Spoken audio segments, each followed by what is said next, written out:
But it's evolved since then into an effort like this, where we bring together students, teachers, educators, business leaders to talk about all the challenges in education to help the next generation of children. We visited a dozen cities across the country to explore issues in education, and this afternoon's 2-hour discussion should produce some thoughtful commentary, discussion, and calls to action. We could not undertake a project like this without the generous support of our sponsor, Chan Zuckerberg Initiative. I'd like to introduce Andrew Golden, Executive Director of TLP, Education, Teachers, Learners, and Education Partners. The organization is a grantee of the Chan Zuckerberg Initiative. So with that, I'd like to introduce Andrew.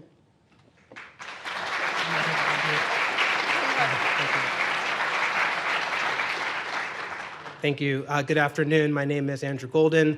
I'm the Executive Director of TLP Education. We are a national education nonprofit that works with teachers and school leaders, connecting them with tools and trainings as part of the Summit Learning program.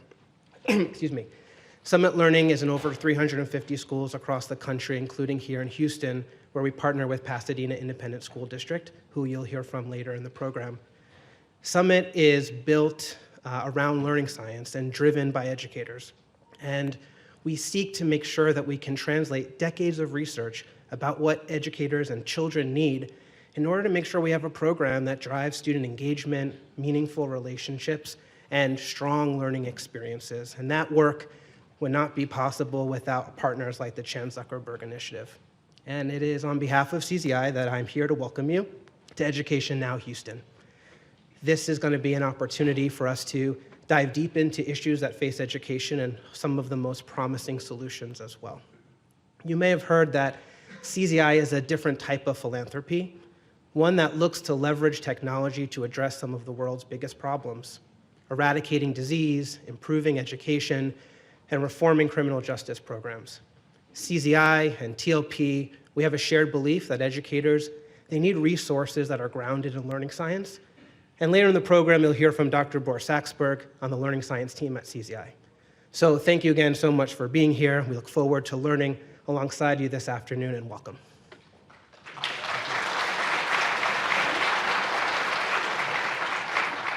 Thank you, Andrew. We would not be here this afternoon without the incredible support of our partner at KPRC2, our affiliate here in Houston. They were phenomenal to work with, and I'm sure you're all familiar with them as viewers.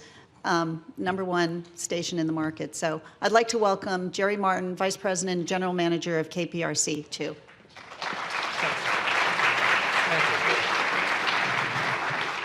I won't be long. The ratings will usually go down when I get on TV, so. But good afternoon, Houston, and welcome. We are grateful you are here to be part of a 4-panel event covering educational issues impacting Houston and, to a great degree, education across America. Houstonians and Americans, it's crucial for both our region and our country's success in the future. On behalf of KPRC Channel 2, I want to personally thank the team at NBC News Learn for their leadership on making this event a reality.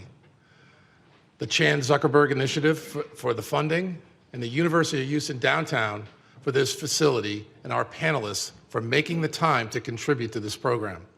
Once again, thank you from KPRC. Hopefully we will have some great conversation and learning moments in the next 2 hours. Thank you.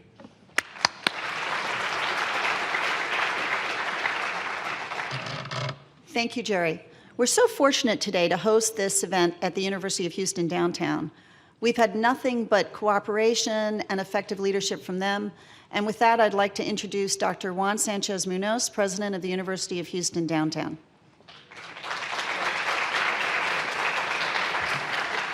Thank you. Good afternoon. I'm honored to welcome you to the campus, as well as our partners, NBC News Learn, and of course, KPRC Channel 2. My name is Dr. Juan Munoz. I have the privilege of serving as president here to the University of Houston Downtown. Great universities host. Thank you. Thank you. Great universities host important conversations that directly impact their communities, and the topics addressed at this event certainly are germane to classrooms here in Houston and throughout the state. As a former secondary school teacher and faculty member once in a college of education, I'm well aware of the challenges faced by educators, administrators, students, families, and parents. And I'm proud that UHD is hosting this event with outstanding panelists who are ready to discuss issues affecting the educational landscape in the 4th largest city in the United States of America. UHD happens to be our city's 2nd largest university and produces quality teachers who serve students in more than a dozen school districts in the region and, of course, at HISD. The university's urban education department, based in the College of Public Service, prepares educators to effectively engage a range of communities throughout our region, and these include underserved students and, of course, English language learners. We'd like to thank you for being part of this event, and it is just one initiative that is helping our students grow as educators. Last year, for example, you might have heard that our STEM educators met a friend of mine, astronaut Joe Acaba, who was aboard the International Space Station. And through satellite transmission, they heard firsthand from a veteran educator and now a space explorer. Our students are also helping English language learners and their families learn to read with our e-library, which provides free books and written illustrations for students in both English and Spanish, and these are important to the community. While our students receive excellent instruction from our urban education faculty, events such as this also help them to further grow as dynamic and transformative educators. Dialogues between esteemed journalists and our special guests are especially important, and we're thankful that you're here to be part of this dialogue. We welcome you here to the University of Houston downtown, now and always your university. Thank you.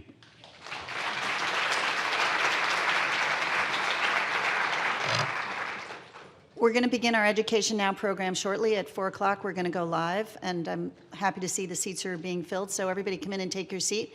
I'd like to have you join me in welcoming my colleague and friend, Rahema Ellis, Chief Education Correspondent for NBC News.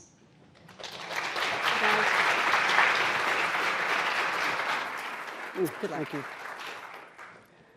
Wow. How are you all doing?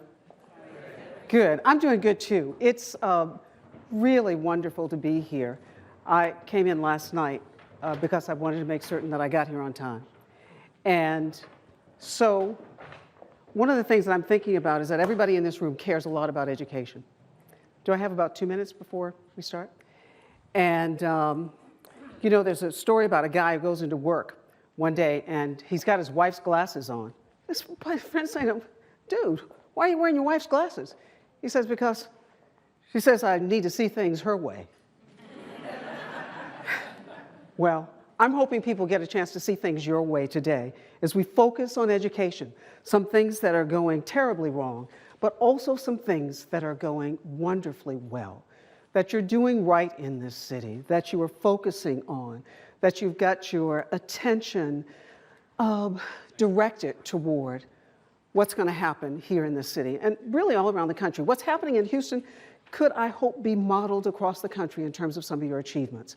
Soraya, we were talking earlier today and saying that the important thing that we have to do is remember that if we want to have the kind of workforce for tomorrow, we've got to educate now. That's what we're going to focus on, and it's probably going to come up in about 15 seconds. So let's have fun, let's be engaged, and let's talk education, all right?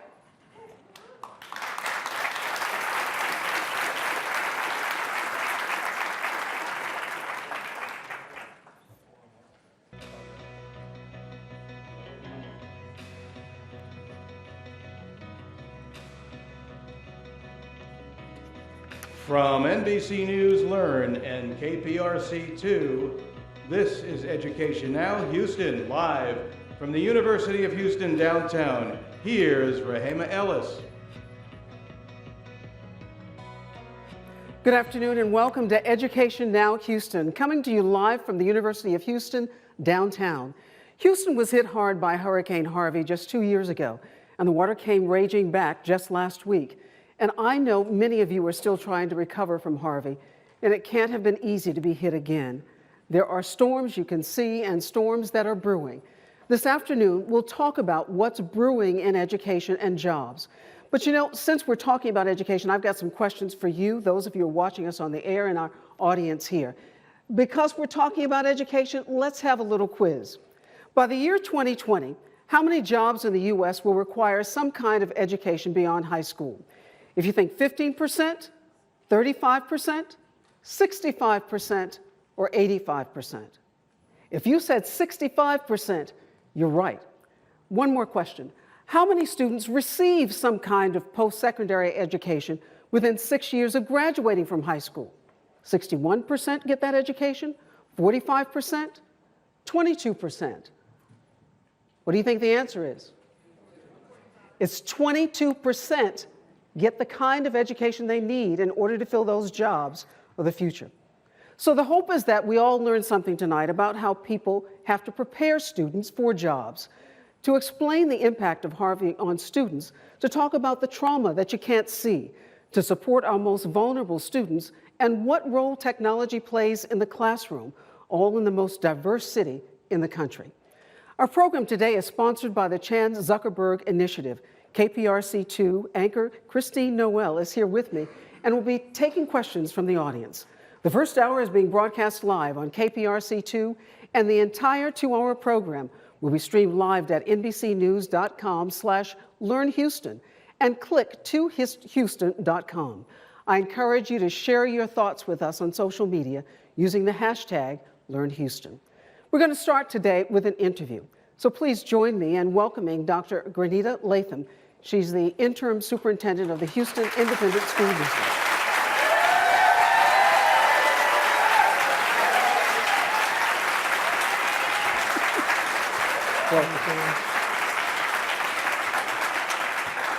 For 2 years, HISD has been under the threat of state takeover. Let's start with some good news, though. There are 280 schools in HISD, and this year they got a B rating overall. That's an improvement from last year. But you have a state law that says if just one school is failing for 5 years in a row or more, the state can take over the whole district. One school, Wheatley High School, has been on the list for more than 5 years. And 21 schools in total are failing right now, according to the latest ratings from the Texas Education Agency. That's about 8% of the schools. Dr. Latham, and I know that you recently appealed the Wheatley High School's failing grade, but where do things stand right now? So things stand that we are providing quality education for over 208,000 students in HISD. We've been under the threat of a state takeover for over 3 years now. And Over over 3 years, because we've what gone kind of through. burden? I mean, I'm just thinking about it. If somebody told me they're about to take over my house, and I'm standing there trying to figure out how do I keep my house, how do you hold on? We hold on because we're educating children and we're preparing children for their future. No employer, I know I don't as a supervisor, as a superintendent, want to hear from an employee that I attended a school district that was under the threat of a state takeover. We want to make sure that we make sure our students are prepared and they receive a quality education. We have outstanding members of Team HISD that are standing firm and they're doing what they need to do for every child that we serve. And quickly, give me some idea of what the plans are for holding on. How do you make certain that those students are improving their grades? Well, 2 years ago, we implemented an initiative called Achieve 180, where we actually added additional resources, not only human capital, but additional finances to our lowest performing schools in the district, schools that were considered D and F rated schools. And I'm proud to say that based on those additional resources, we've seen the result of that. You know, we had 4 schools last year that were part of what we call House Bill 1842, which is the threat of the takeover. And 3 of those 4 schools were able to move out of F status.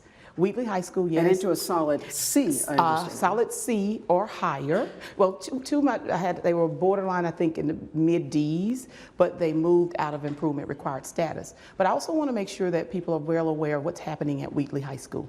Wheatley High School made progress last year. There was truly a focus around the instructional programming. Wheatley High School remains open. We have an outstanding principal there and outstanding teachers and parents and students that are ready for the challenge. Wheatley High School will exit improvement required status by the end of this school year. Talk to me about this notion of failing schools. I understand there are a lot of misconceptions about what does an F mean. You went from the pass-fail system into the letter grade system, but it's a pretty complicated system. It is very complicated. It's almost like predicting whether or not someone will win the lottery if you buy a lottery ticket, where you start looking at the calculations. Because 100 pages of which you have to go through in order to determine what grade a student or grade a school gets, I When should you say. think about the calculations, but here's what I want, and my principals, I have principals out here and central office staff, we're not teaching to a test, and we're not focused on that. We are teaching children and preparing them, and so we focus on what we call here our Texas Essential Knowledge and our standards. So that's what teachers and principals are focused on a daily basis. What happens as it relates to students taking a test one time a year, yes, that is based on the state accountability, but we have other measures that we measure our students to see if they're growing throughout the school year. What's one of those measures? One of our measures, and we use an assessment. I'm not saying the name because, like I said, not advertising for any particular company, but we administer an assessment 3 times a year. It's called the BOY, beginning of the year in September, the middle of the year in January, and the EOY, end of the year.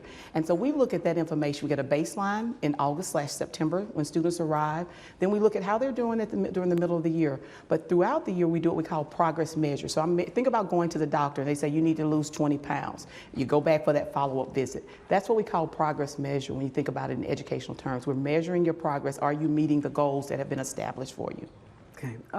Quick question, and that is, what do you say to parents and teachers and students as they're going through their process? What's your quick word of advice to them? The quick word of advice is just to think about the number of students that are graduating from an HISD high school with an associate's degree, actually from our local community colleges, the number of level 1 and level 2 certificates that students are able to graduate in HISD. We have over 120 magnet opportunities in our district, and we live in a city that cares about every child and cares about every member of Team HISD. What a great place to be. Dr. Latham, thanks so much for Thank your you. time and your energy, because it's requiring a lot of energy to do this job right now. Yes, I it know. does. They know it too.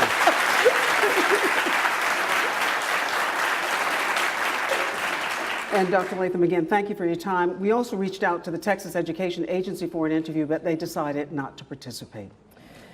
We should mention that there are nearly 900,000 students in Harris County, where Houston sits, and almost 40% are in schools, both traditional and charter, that receive C, D, or F ratings. We're going to hear about the efforts underway to improve those outcomes during our first panel, A Path Forward. But first, we asked a very special group of folks, and that is students, HISD students, what it's like going to school. Take a look. School is most meaningful to me whenever I can see so many different kids from different backgrounds coming together and being able to be productive in classes and all be able to achieve one same goal, which is getting an education. When your teachers are excited about what you're learning, it makes it like you're learning for a reason and not for the grade, and it's exciting. When they really want to hear the student voices and they want to learn how we learn best, I think it definitely improves our performance, and it just makes learning a lot more fun for us. School is most important to me when everybody's able to express their point of view in the classroom, everybody has a voice. What I want from my education is being able to use the tools and skills that they were able to teach me throughout the rest of this year and continuing on after graduation and throughout life. What I want from my education is to, in the end, have a career that I'm happy with and also to make my parents proud. That's what we're all wanting for the education and the future of every single one of our children. I'd like to introduce our panelists now. Bob Harvey, he is president and CEO of the Greater Houston Partnership. Kalila Campbell-Rowan, I hope I got that right, principal of Worthing High School in the Houston Independent School District and the HISD Secondary Principal of the Year for the 2018-2019 school year. Congratulations to you. That is no easy feat. Thank you. You can applaud that. Alex Haley's Elizondo, CEO of Good Reason Houston, and Ramin Taheri, Director of Policy and Advocacy at Chiefs for Change, which receives funding from the Chan Zuckerberg Initiative. Welcome to all of you. Thank you. Thank you. Let's start with you, Alex. Good Reason Houston is a nonprofit formed by business and philanthropic leaders to help improve outcomes. So, what's your plan for improving schools in Houston? Yes, well, first, thank you so much for coming to Houston. We love that NBC is putting this spotlight on our incredible city with so much potential and so many great educators filling our classrooms. Good Reason Houston exists to champion a bold vision for education progress in our city, and that vision is that every child in every neighborhood excels in a world-class public school and is set up to thrive in the Houston of tomorrow. That's a big vision, and this is a big city. And as an organization, we believe that we cannot tackle this problem one school or one neighborhood at a time. So what we do is we focus on school districts. We believe school districts are the lever for change, and we are ready to partner with superintendents and their senior teams that are ready to pursue bold action for kids and tackle system-level change.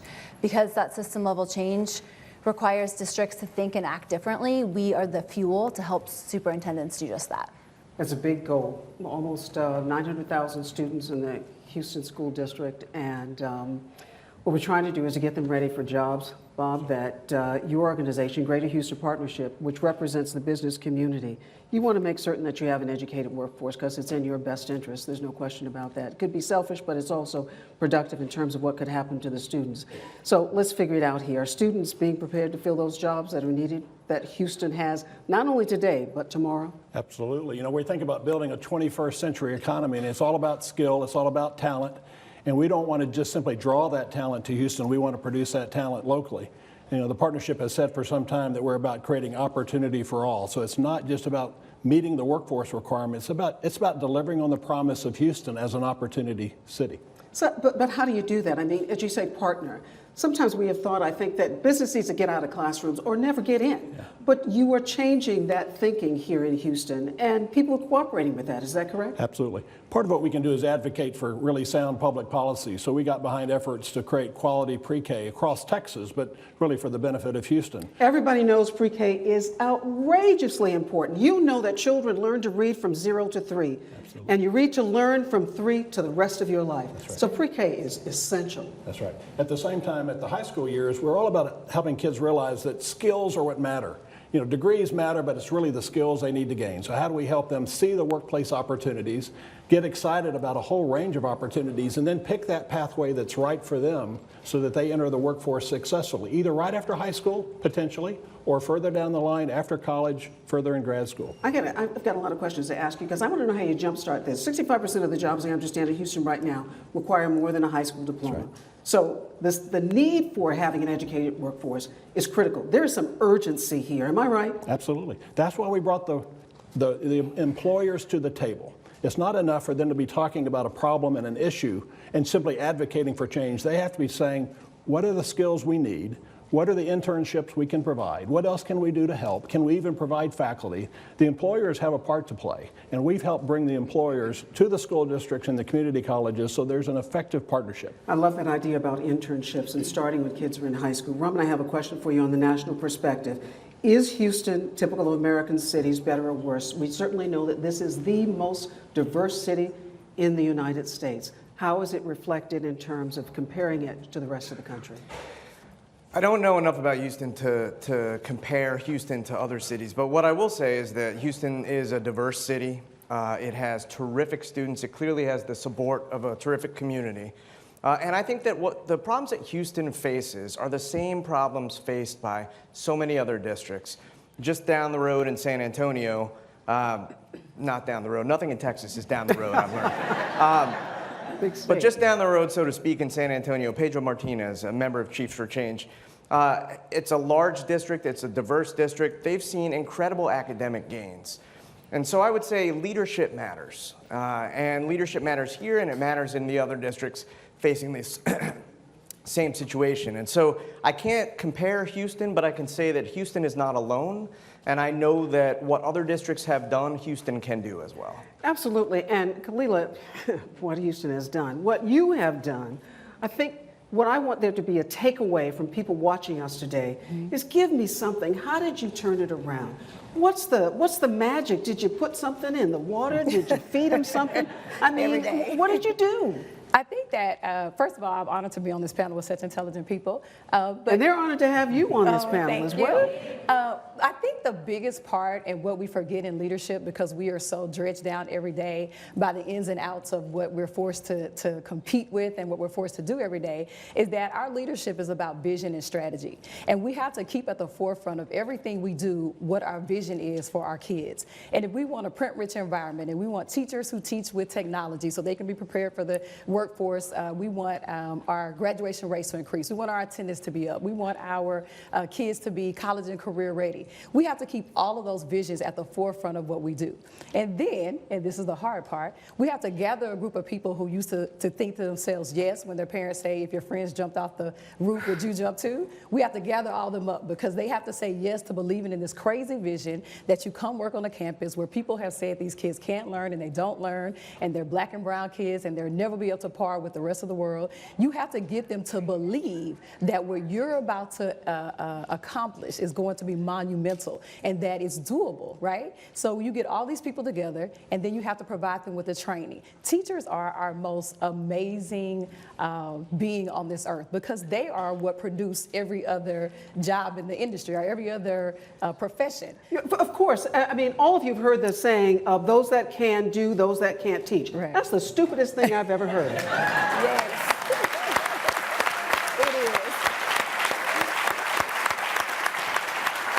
That had to come from someone who never stepped a foot in the classroom after they left school. Right, exactly. Okay? So I want to know, what happens when a kid walks through the front door and they see you in the morning that makes them think, I can do this today? Right. What do you tell them? So I tell them good morning, have a good day. I missed you yesterday if they were absent. If they've had some type of tragic event in their home, we discuss it. We have, through Achieve 180, we've had wraparound services on our campus. We have counselors. We have Baylor College of Medicine on our campus. So anything that disturbs a child before they're able to learn, we have a resource for that. And that has been monumental for us. So we take away all of those issues so that you can go into the classroom and learn. And then on top of that, we give you a phenomenal teacher. And that's where the rubber meets the road. When we talk, Alex, let me go back to you for just a second. You talked about business and philanthropic leaders coming together and doing something. Is there any resistance from people? Are people saying, you know, it's a great idea, but I don't really want to do that? I don't want to come together and work on this. Do you get that? You're hesitating with me, so you get that. This is not easy, folks. No, it's absolutely not easy. And I hesitated because I think Houston is a place where everybody does want to come together. They understand that we have a big challenge ahead of us and it's going to take everyone. How to come together is hard to figure out. The how is where people get stuck. And what I think right now is galvanizing the Houston community the most is seeing leaders taking action in a different way, and they can get behind those leaders. One of the leaders that's inspiring me the most right now is Dr. Latanya Goffney from Aldine ISD. She has a bold vision for Aldine, and her leadership is taking that district to places it hasn't been yet. They're focused on making sure every child has choices and opportunities, and it's Good Reason Houston has gotten to work alongside them and forge a transformational partnership, and that's something that the business community and the philanthropic community are really excited to get behind. As a segue to the business community, and Bob, I mean, do you have folks that say to you, business people who say, I don't know what to do. How can I be helpful? How can I help make certain that when that young person graduates from high school, they'll be able to do this job X, Y, Z? Are they coming to you and asking for help? They are asking, how can we help? And we tell them at two levels. Business voice in Texas matters. So when we talk about sound public policy, more financing for public schools, higher teacher pay, providing the pay to the best teachers, it has an influence. So I tell them, get involved at the policy level, but not just there. Also get involved at the school level. Talk about the jobs you have available. Make it exciting to young people to see what the opportunities are, but tell them what the skill requirements are. You've got to tell them what's required to be successful. And Robin, when we talk about policy, I mean, policy is something that people hold on to. And those who make policy, it's like gold, because policy equals power. The people who are creating the policy. Are you finding your job is hard, or are people realizing that this is a critical situation we're in and people need to get moving? Is it hard or easy? Is my job hard or easy? Well, I think that improving education is not easy, but it's absolutely worth it. And what I would say is that you have someone like Alex, the work she does here, advocating for bold change. You have Bob, bringing the business community together. You're creating the conditions for change. And then you have Kalila at the school level, strong leadership in the school. These are the conditions that make change possible. You mentioned urgency earlier when you were talking with Bob. Urgency is one of the key ingredients. You have to have leadership that doesn't stand for the status quo, that doesn't accept anything less than the best. And that is the key, no matter how hard it is. For sure, and we talk about these jobs that require more than a high school education right now. We could go into 2020 and say what's happening, but there's urgency right now. I don't think I'm being hyperbolic when I say that. No, we have the need right now. The Houston economy is very strong, so we have the openings, but we are concerned that we're not producing the young people with the skill sets that are needed. So there's a gap to be closed immediately. And Kalila, when you talk to students, do they get that sense? I don't know if I knew when I was in high school, number one, what I actually needed to do. Right. And my parents could have said all day long, you know, you need to do this, but sometimes I wonder, why do they keep saying the same thing? I don't think it was just because they heard, like the sound of their voice. Am I talking to myself here? Right? I bet your parents repeated some things to you too. So you repeat the same thing over and over again. What is it that you do that helps it click with students? So we give them real life examples. We take them to different workforces. We take them to different colleges. We take them and we show them that this is what you can do with this certain skill set. And they get so involved in that. There were things that I didn't know about as a high school student that I wish someone would have told me. And so we truly believe in exposing our kids to everything possible so that they can make informed decisions about what it is that they want to do. Not everybody can be or wants to be a doctor. Do we need doctors? Yes. It takes a certain skill set. But my plumber makes $100,000 a year. So there are other skill sets. So there are other skill sets that are necessary to keep our society thriving that our kids are very capable of doing. One thing I want to talk about real quick, we only have about 25, 30 seconds left, and that is the difficulties that children face when they come into school. Some come from some very challenging communities. How do you help that child who may have walk into school and they've seen some terrible stuff at home or on their streets and their communities when they come in, and they can't separate that from themselves, and they walk through the door and they see you. What do you do to help that child? We let them know that school is your safe place and that there will be no danger and no harm to you at 9215 Scott. And so once they get there and they have those issues, we provide whatever it is that they need for them to be successful, whether that's a hug, whether it's counseling, whether it's wraparound services, whether it's wraparound services. What does that mean? Quickly? Yes, so that means that we have wraparound services. So we wrap around you. Anything you need over and beyond education, we provide it for you. If you need housing, if you need clothes, we connect you with whatever that entity is that will help you to be successful. Another thing about why teachers are so important, I don't think all of teachers are trained to provide those wraparound services. So professional development becomes very important, not just in terms of the reading and the writing. Am I true? Am I right about that? You're very right about that. Is there really resistance, though? Sometimes I don't think we appreciate our teachers enough. We do not, and I'm on a campaign to make sure that the world starts appreciating teachers again, because they're at the forefront of everything that our children see and do for 8, 9, 10, 11, 12 hours a day. And so we're not appreciating them, then what does that tell our children? So I'm on that fight to fight the good fight for everybody to recognize that teachers are our #1 commodity. Yeah, and with so many students in one classroom and teachers having so many classes that they have to address in the course of a day, I just don't know how teachers are able to pull it all together. I guess they get a lot of support from you. They do, and from the district. And from the district. Wow, we could go on and on. I don't want to stop, but unfortunately I think that we have to do. I want to say thanks to all of you for a lively discussion so far. This was a great way to kick this off. We're going to take a short break, and we will continue our conversation on a path forward shortly. Stay with us. Education Now continues. Here's Rahema Ellis. Welcome back, everybody. The national economy may be showing signs of a slowdown, but Houston's economy is booming. However, as we've been hearing, businesses in the area are having trouble filling their open jobs. So there's a gap between open jobs and qualified workers. KPRC2 anchor Christine Noel has a story about one program that's trying to close that gap.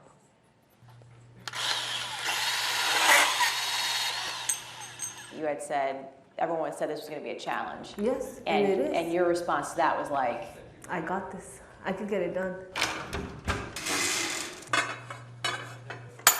My name is Guadalupe Maldonado, and I am an electrical apprentice.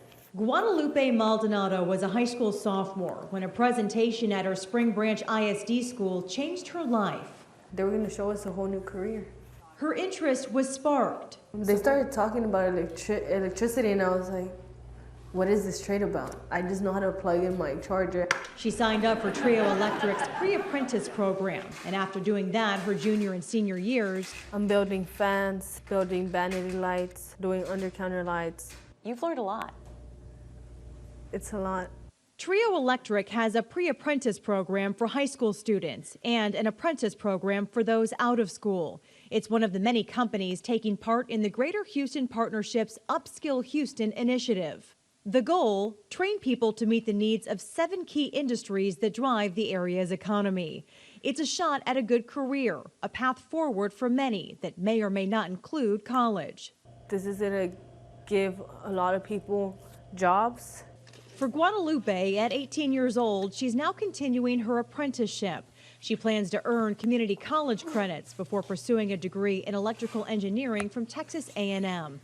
After that, she says she knows where she'll be. Obviously working for Trio, having my own crew, running them. So you see yourself in like a leadership role? Yes, correct. Guadalupe and those who know her best agree her future is bright. My dad, he says he's proud of me. Mom says she's proud of me. Wow. You know, there's a lot of talk about people wanting to go to the front office, but we forget sometimes that people have to build that front office. And Bob, I want to ask you one quick question again about this, the sense of urgency about now only 20% of Houston students are on track to receive their degree beyond a high school diploma.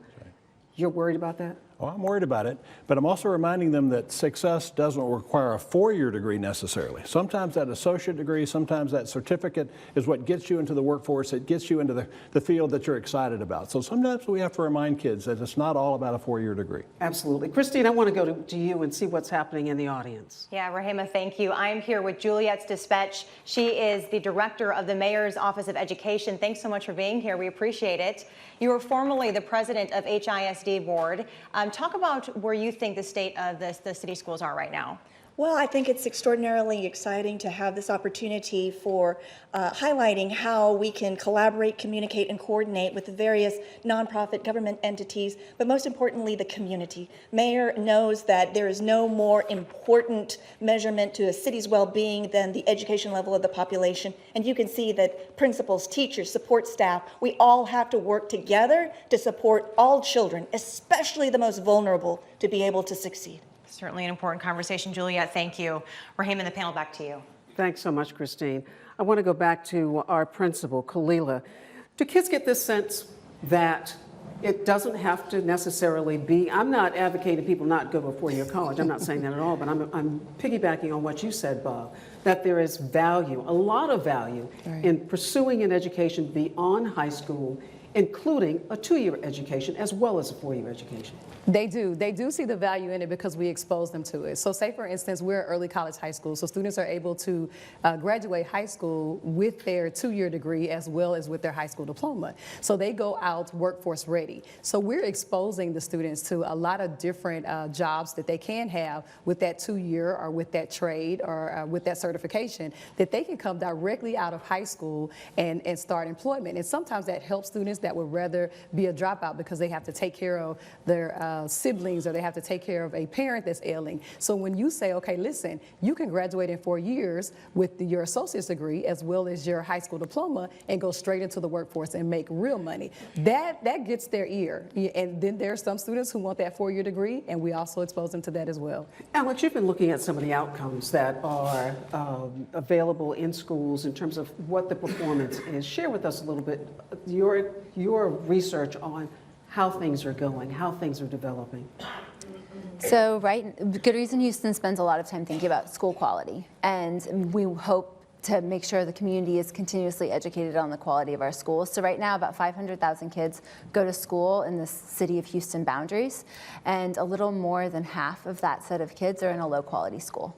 So even though Houston is home to some of the best schools in the country, we do not have enough great schools for every single one of our children. So that is the thing that we're laser focused on as an organization, to make sure we have more and more great schools. And a great school, an A school, means that kids are graduating, able to choose that 2-year degree or that 4-year degree or that technical certificate. But that choice is theirs, and right now that's not the story for every Houston child, but it can be. And that's what gets us out of bed in the morning. That's what I like, the idea. It can be, and yes, Houston can. I'd like to thank everybody on this panel, from Bob, Kalila, Alex, and Raman, for being with us. You've gotten us off again to a great start. Our next discussion is about Stronger Than the Storm. It's about the impact that Hurricane Harvey and now Tropical Storm Imelda just last week has on students and on schools. Harvey hit a little more than 2 years ago at the start of the school year, and as people here know all too well, the impact was devastating. And it was only when the floodwaters receded that we started to understand the depth of the damage and the impact of the trauma on students' mental health. Take a look at this story about one school that sustained significant damage during Harvey. 2017, Thank you. Hurricane Harvey hit hard. Floodwaters filled homes, submerged cars, and destroyed schools. This was one of those campuses. Initially, we couldn't get to Kingwood High School, and when we finally got in here, there was about 5 feet of water throughout all of the building, and in some areas, it was much deeper. The devastation ran deeper as well, as students and staff faced their own hurricane heartache. The water kept rising and rising. My dad was like, we might need to start moving stuff. Eventually, we packed everybody up and we waded down our street. Stephanie Pelfrey's family evacuated their home, seeking shelter at a friend's house. Then water crept up there too. At that point, the only thing that was going through my mind was really, we need to get out of Kingwood. It was really emotional. Not only was I losing everything in my house, but I knew, because my classroom is on a first floor, that I was losing 22 years of teaching material. The night our house filled with water, my parents and my younger sister was on the top floor. Rachel Henry was going into her sophomore year. First I had to deal with the school flooding and then my house flooding a few days later. I was very concerned. They're both my safe spaces. I have talked with staff members who had very scary events that they went through. People who swam out of their homes, water up to their kitchen counters. But what happened was all the people who weren't having those level of emergencies were pitching in to help. Actually, our student council president this year, she helped my family completely gut our house. The school was gutted too. The total cost to remediate and then to rebuild Kingwood High School is about $63 million. It was a process that would take several months. And now what are we going to do? There was only one answer, and it was for Kingwood High School and Summer Creek High School to share a facility.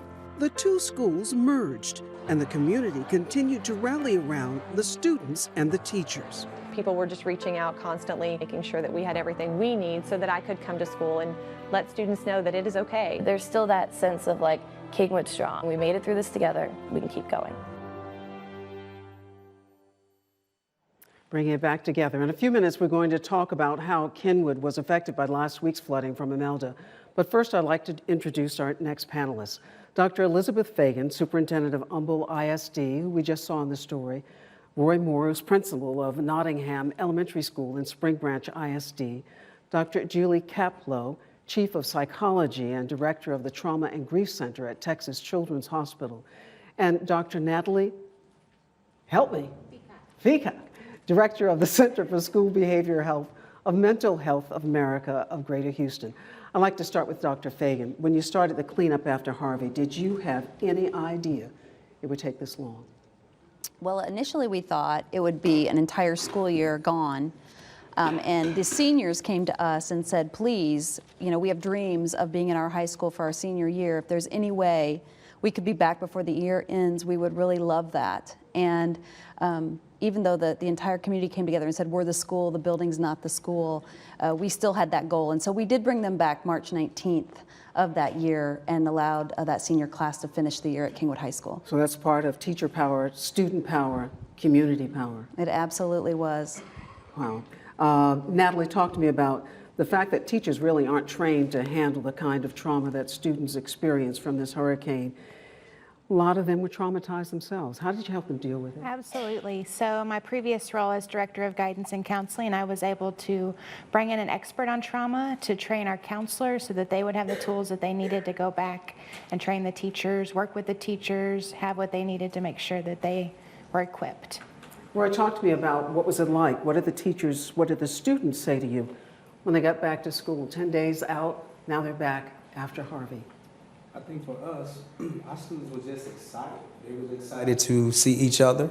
Also, too, powerful thing that happened. We were just as excited to see them. So to be back in school, to have an opportunity to see friends again, I think that truly brought our whole campus a little closer than where we were before the storm. Schools are absolutely seen as a stable element in any and every community.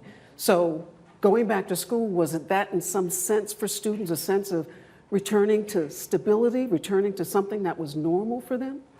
Absolutely. And I think that was our approach. We just took some time to really just reconnect. We wanted to move slow. It wasn't really about academics. It was about connecting again, making sure that our kids had a voice, making sure that we were mindful of all of the things that they had experienced. Because my community, we had over 200 homes that flooded.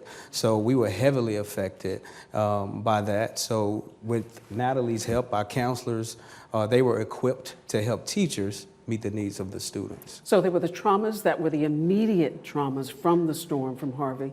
But Julie, are you still seeing some signs of trauma even today? Absolutely, and believe it or not, we're actually seeing more children now than we did in the more immediate aftermath of Harvey. And there may be a couple of reasons for that. One is that oftentimes in the aftermath of a natural disaster, we're all rallying to build our homes and think about what are the basic safety needs. And we're not always thinking about the mental health of the kids. And now, 1 year out, 18 months out, people are really starting to think more carefully about, well, you know what, my child's still not sleeping in his own bed, or they were triggered by the storm last week and all of a sudden they're, crying or more clingy or having more separation anxiety. So I think people are just more attuned at this point to the types of mental health issues that we're seeing. You take us right to what I was going to ask you, and that was about last week's storm. And did you see more and more children impacted by that? Did it bring up these terrible, frightening memories for them? Absolutely. And I think that a lot obviously depends on how much exposure the kids had during Harvey. So we know that those kids that were actually trapped in their homes, who had to be helicopter rescued, those are the kids that we're most worried about. For those kids who may have suffered from a little bit of flooding, but may not have had as much of an impact, those kids should really be fine. But what we're seeing is that obviously the more impact, the more serious those mental health issues are. Each case, I think, has got to be handled individually, but is there anything in particular that you could possibly say to share with our viewers and with our audience of what's most important when you see a child who's experiencing some or showing some signs of trauma? Sure. So I think that there are certain red flags that we as caregivers can look for. So certainly if we see that children are not sleeping, are not eating, seem very distracted, are not able to function in their normal daily life, that's when we would really want to have them evaluated. And recognizing that some nervousness and anxiety around storms now is to be expected, that most kids are going to be, a little bit more anxious at this point. But really what we're looking at is their impairment. Are they able to do the things that they normally should be able to do? And I think, and I want anyone on the panel, please, to jump in and tell me what you think about this. Is it that should we not be hesitant, not be embarrassed, not be afraid to seek out help for our children if we see they're showing some signs that might worry us? Absolutely. We encourage our parents that we're partners in this process and with their children. And if they feel like they're seeing something, I said, you know your children best. And if you're feeling like something's not right, let us help you and get to the right level of help. Our counselor might be the right level, or we might need more than that. And we want them to be partners with us in that process. And Roy, do you have the support staff in the school building to help you? Yes, we do. I think that, we talked a lot about with the students, but I think even last week, I had to talk with teachers too. I mean, I think we had a lot of staff that was affected. So even going through that rain again and going through that process of last week, making sure that they are okay. And it's okay for them to reach out as well, because I could see the anxiety leading up last week just through the rain that they were experiencing. So it was important for me to, hey, go wipe your face. Got kids in front of us, so just make sure that we're staying focused on meeting the needs of all. Natalie, in your sense of what would you say to folks who are still feeling this, particularly, it's such a hard thing because each person has to be evaluated individually.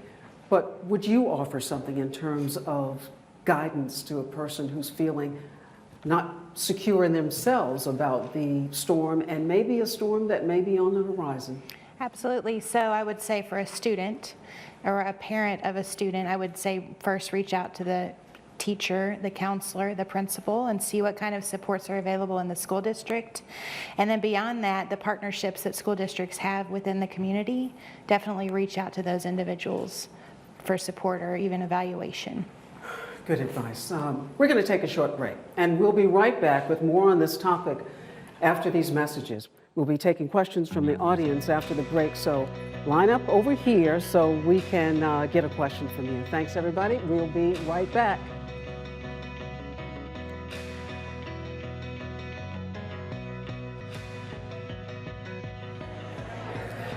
Welcome back to our panel, Stronger Than the Storm.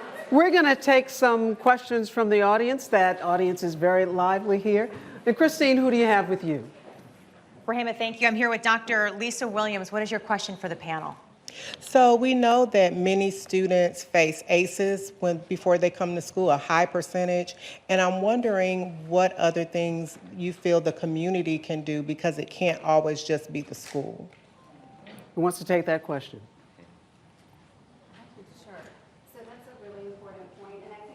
One of the things that Harvey did was reveal that many of our students have had other traumas and other losses even before Harvey.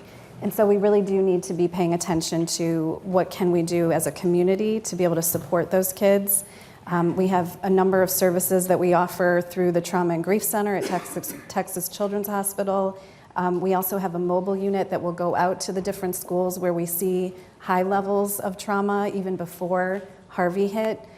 So really trying to address a lot of those pre-existing traumas is something that we're paying close attention to. Thank you. Another question, Christine? This lovely lady, Sister Mama Sonia, you have a question for them. Yes, I firmly believe that the most important job on earth is a teacher. We can do anything without, there's nothing, doctors, lawyers, Indian chiefs, teachers are the most important on earth. But because of the low salaries and how we're not even recognized, it's hard to attract, particularly men who have to take care of their families, to have them people to stay in the classroom for a long time. And it's maybe a rhetorical question, but what can you all do? What can anyone do to help change this disturbing and heartbreaking fact? Roy, since you're the man on the panel, what attracted you to education? Well, I knew early on what I wanted to do, so and it came from just having some strong mentors that saw some things in me and nurtured me and groomed me to become an educator. So I think one of the main things that I try to do is encourage other men to step in the profession. I know in elementary it's very hard to recruit or have a lot of men on your campus, but anytime that I can talk with males and individuals about this work, I try to do that, and it's very rewarding. Yes, it's a very hard job, as she mentioned, but we're so needed. And actually, I think that, as she mentioned also too, it's just one of the most important jobs that we could ever have. So I'm enjoying it, and I try to make sure that everybody else that are searching or looking or on the fence, get on it. Let's get to it. I'm glad you're doing it. Christine, another question? Coming from Larry McKenzie, what's your question for the panel? Yes, many people are concerned about the preparation for the storm that happened last week. What are some of the conversations that need to be held between the city, the county, and the school districts? Dr. Elizabeth, Superintendent, what conversations would you like to hear going on about preparedness for the school district? Well, I think that sometimes organizations can become isolated, and it's really important that we continue to share information that we get about the performance of everything from storm drains to the way that we can collaborate with first responders when storms do happen, shelters and other things. So I feel that Harvey really brought that to the forefront, and our collaboration with all the different government officials and entities has really strengthened over time. And as we experienced this storm last week, we joked about the fact that we're really getting good at this. Maybe not something we want to be good at, but it's certainly something that's necessary. And everyone is all in. All hands are on deck when it comes to dealing with this. No one's resistant, because you see that They used to talk about the 100-year storm. Now it seems like the 5-year storm, or maybe it's the 2-year storm. Absolutely, and they've community leaders have been very responsive to coming to areas that are flooded, or schools that have had difficulties, and asking, what can we do? You know, what more can we provide for you? And those collaborations maximize our resources across lots of different areas, and it's been a very positive experience for us. There's a lot of work yet to do. But you're being proactive. We're definitely being proactive. We've been talking a lot about recovering from the emotional trauma of the storm, but one of the unique group of students from an all-female coding club took their programming skills and turned it into a way to help their classmates recover from the storm. KPRC2's Christine Noel has that story. This is the strongest storm to hit the Texas coast since Carla in 1961. I remember feeling nervous as I watched the news report about the rain. I had to evacuate from my home. My neighborhood flooded and we were stuck in our house for a week. Memories shared through an app. I remember that we didn't know where to go because roads An app created by a pair of middle schoolers. Me and my mom slept in the closet. I couldn't talk to anyone. I was scared. I remember feeling really scared at the time. Tracy and Raina began looking for a way to help. A week before, we'd just gone to our first Code for Change informational meeting, and then the next meeting happens to be after Hurricane Harvey, and that's when it really hit us. This is a perfect platform for us to do something. One thing I've learned as a teacher is that kids are really passionate about their community. Emily Gray is one of the sponsors of the Girls Coding Club at Sartarsha Middle School. The girls came to me and said, we want to help children that were affected by Hurricane Harvey. And so we kind of searched different nonprofits. We came in contact with Children at Risk, and they were like, yes, we would love to be a part of your project. Our app is called Say Stories About You, and it's a disaster relief app that focuses on giving children a platform. So you just select the disaster that you were a part of. It provides a really therapeutic environment for children to share their stories. Thanks to the partnership with Children at Risk, resources are also offered. We also have a donations page. 2 years after Tracy and Raina began coding in middle school, their skills and desire to help others are only getting stronger. They're now in high school, developing a new speech therapy app while growing the Say app even more. Another feature we're going to add is going to be where you can draw your story for younger kids. They're coding for a cause, hoping to improve lives. We're just glad that we did everything that we could to help. We spent a lot of time talking about the emotional impact of students when people said, well, this is a story about education, this is a program about education, but can students learn if they're not mentally prepared for it? Natalie, tell me your thoughts on that. They cannot. Trauma and situations where you feel traumatized affect a part of your brain that do not allow you to function, allow you to think. And so they often call it flipping your lid, the front part of your brain. And so students really need a safe, consistent environment where they feel connected so that they can break through, have a conversation, and be able to think. And Dr. Julie, you have to, I don't want to put words in your mouth, but I think that you must agree. Absolutely. Now, we know that when kids are distracted by those very scary, upsetting thoughts about what happened, they're unable to concentrate in school. And oftentimes what ends up happening is that teachers who have the best of intentions may misidentify that as ADHD or a behavior problem, when in reality, that child is just having a lot of trouble dealing with what happened. And Roy, as a principal of a school, you've got to see it, that I know that there's a lot of pressure on schools to deliver the kind of grades that the community wants to see. But you have to do more than just teach the 3 R's, don't you? Correct. I think, you know, one of my philosophies is we have to know our kids to grow our kids. So with that being said, we have to have a connection. If we don't have a connection, we won't get to the academic standards that we're trying to achieve. So I put more emphasis on connections and healthy relationships. Then if that's healthy, we can then get to the academics. And Dr. Elizabeth, as a superintendent, you've got to, I'm sure, feel some pressure sometime as to how do you provide all of the academic things that are needed in school, as well as the support systems that teachers and students and teachers need. Absolutely, and we really have gotten into a time where we recognize the need to personalize for a student, for a campus, for an area of the community, just depending on the needs of that particular area at the time, and the community really supports us in doing that. So we don't feel the pressure to focus on the wrong things at the wrong time. One thing I wonder, you know, is in terms of a takeaway, if I could ask Dr. Natalie and each one of you just quickly in the less than 2 minutes that we have left, if you were to say something to someone about how do we move education forward, considering all of the components that we've talked about today, what would be the advice that you would give to parents and to this community about how we move our students forward in Houston? So I think it all goes back to the story. I think it's finding a time and space where the teachers can learn the student's story, get to know them, develop a relationship, and that goes the same for teachers. Letting the parents start to get to know the story of the teachers. The teachers were equally affected, if not even more. And so a partnership with learning about each other, all being on the same page and having a relationship. Dr. Julie?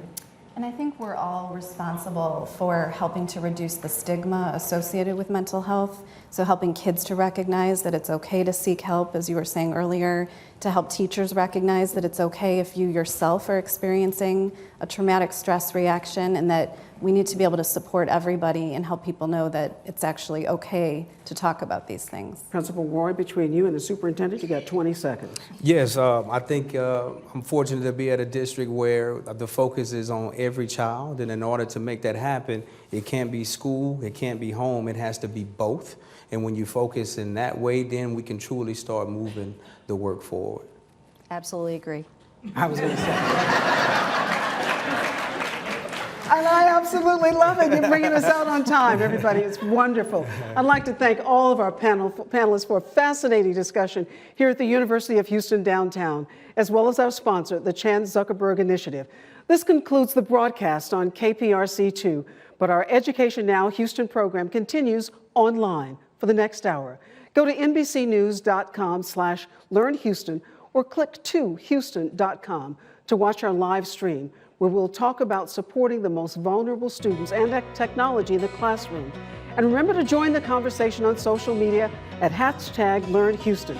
Thanks to our KPRC2 viewers for joining us today. It's been wonderful, everybody. Thanks very much. Remember, this is all about the kids.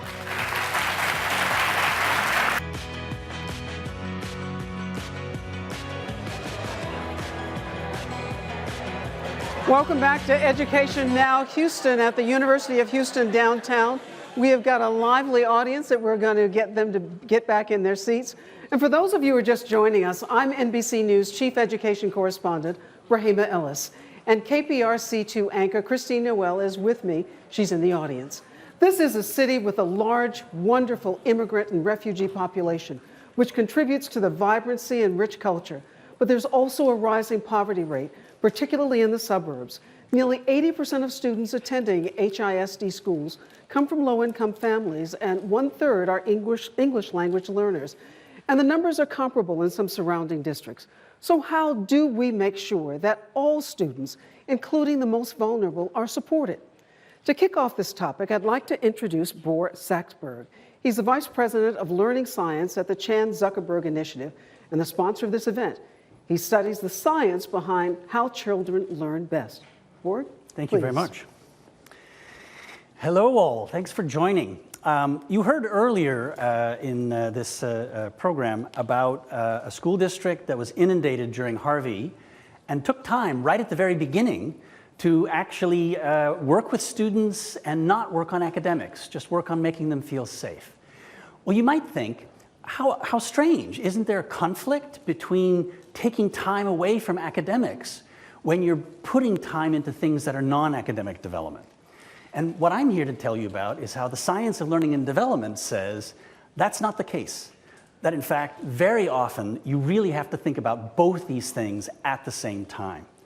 So when you think about all the different dimensions of learning that actually have to come together, of course, you want to work on academics, and you need the right practice and feedback for that.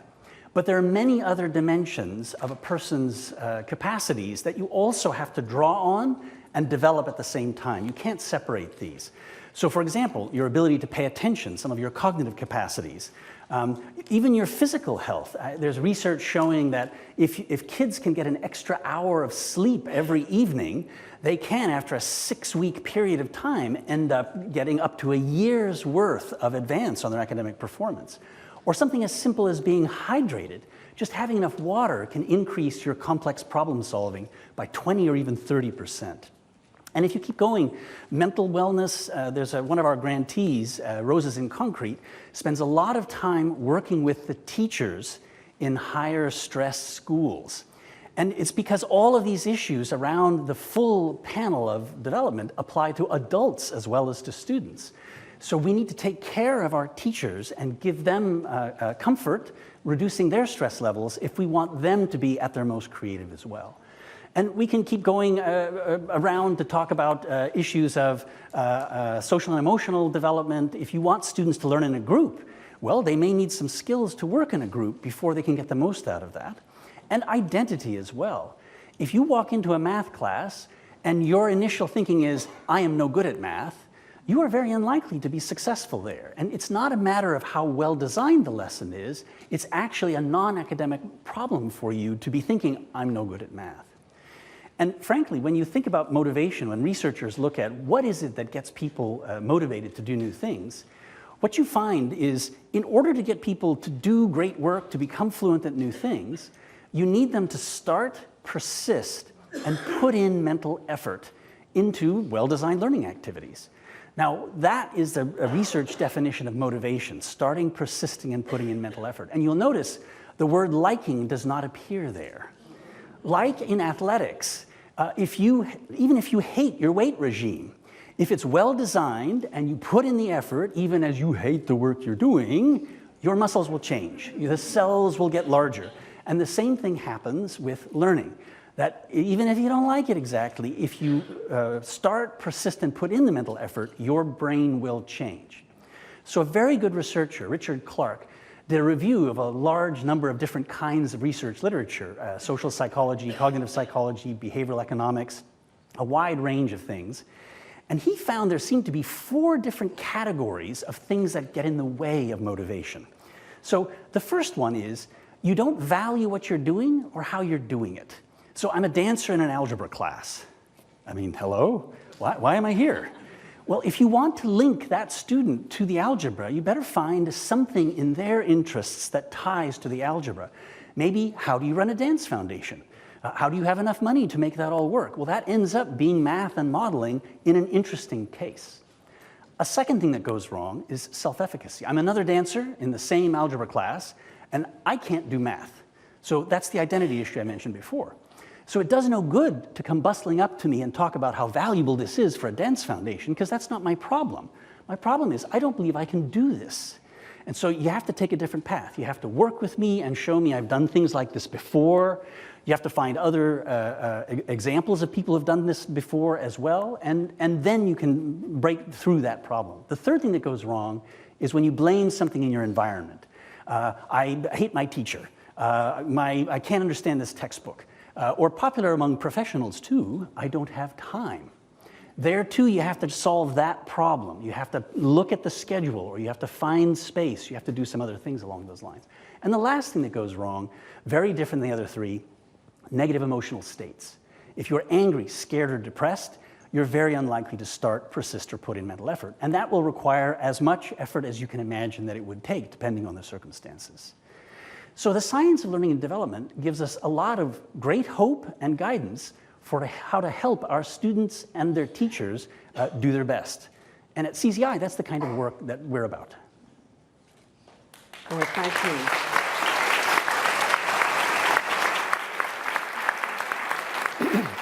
This is some fascinating stuff. One of the things I think take away from it is part of what I think about all the time, and that is, if you think you can or you think you can't, either way you're right, because you'll move yourself into the direction of what you're thinking.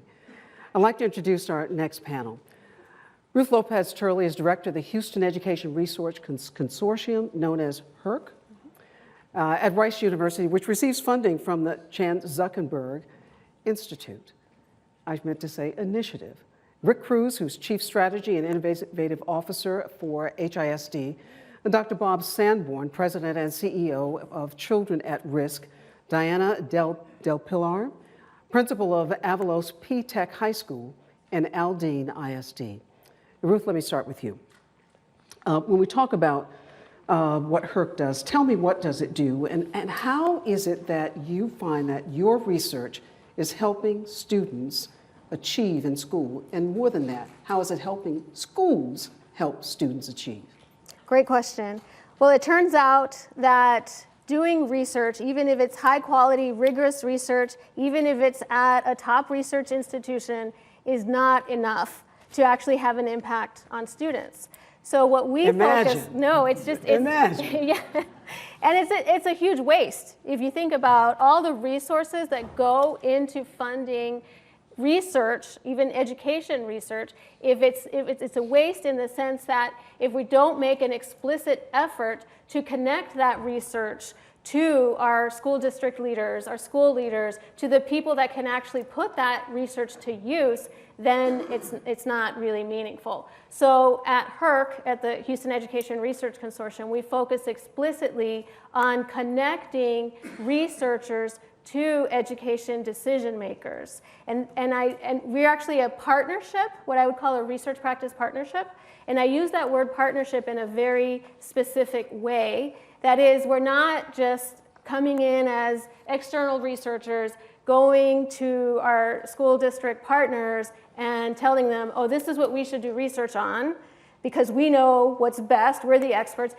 We're trying to avoid that. But instead, we're trying to come at this with a true partnership, meaning that we're jointly developing the research agenda and jointly figuring out how to make the most use out of that research. That takes me to Bob. And Rick, what I want to ask is, how is it that the fact that so many of the children come from low-income communities and low-income backgrounds, how's that affecting them on a daily basis when they walk into the classroom? Sure. So we in Houston ISD serve one of the most diverse student populations in the country. In fact, I think in many ways we're a harbinger of what's to come across the country. We have over 100 different languages spoken, students who come in, a majority of whom come from low-income backgrounds and come with just a wide variety of issues and circumstances that they're facing. And those unquestionably sometimes get in the way of students really realizing their full academic potential. But fortunately, we have a number of initiatives and systems that we've put in place to address some of those non-academic barriers or obstacles that students often face. For example? So for example, we have one of the largest initiatives of its type, our Wraparound Services Initiative in HISD, in which we've made a concerted effort in investing to make sure there's staff placed currently at half of all of our schools in the district, but within a couple of years we'll be at every school in the district, whose full-time job is to coordinate and galvanize the support of outside resources, nonprofits, faith-based community, individuals with goodwill, to bring in resources to address the non-academic challenges that our students face, things such as homelessness, things such as immigration issues their family may be facing, food insecurity, and so forth. And so we as a district recognize that this is a major challenge for our students and have actually invested quite a bit in addressing those issues. So Bob, we know that early childhood education is critical, or at least we know it. Yeah. We know it, but when you look across the country, there's not evidence that suggests that everybody knows that, but you know that in terms of what you're doing. And what I want to know is what we know about the needs of early childhood education and how does that affect children who are at risk when they come into school? Are they getting what they need in terms of that early childhood education? Yeah, I think one of the things you understand is that affluent kids, their parents, when those parents are working, they're getting top-notch early education. And so when we look at the majority of our children here in Texas, what we see is that what's happening is that a lot of kids are really being warehoused, right? In that we want a safe place for our kids, but there's not actually a lot of learning going on. But when we find that there's learning going on, that's where these kids can really bloom and blossom. And we did a study a couple of years ago with the Meadows Foundation where we looked at high-performing, high-quality pre-K. And we found that when there are high-performing, high-poverty schools, that those kids inevitably had a high quality early education to begin with. In other words, you cannot have a high poverty, high performing school unless you had high quality pre-K to begin with. And so when we talk about our kids in early education, it becomes essential that we're educating those kids if they indeed are going to be successful in the K through 12 system. And historically in this country, children don't move from one economic class to another without a quality public education. So if we're going to get them ready, early education becomes the best bang for your taxpayer buck when you could focus on early education. Do people get it? I mean, I sort of made light of it at the beginning, but I do think that we know it in this room. But is that a hard sell for you to make to policymakers? Yeah. It is? It is a hard sell. I think we've been selling this. I mean, even with the statistics that you just shared with us, that's a hard sell. We live in Texas, so it's what you feel. It's what you feel more than what's real. And I think we have sold this for many years at the Texas state legislative level, but this last legislative session, we saw some major success in terms of making early education something that is nonpartisan. It used to be that there'd be groups that said, well, isn't early education just babysitting?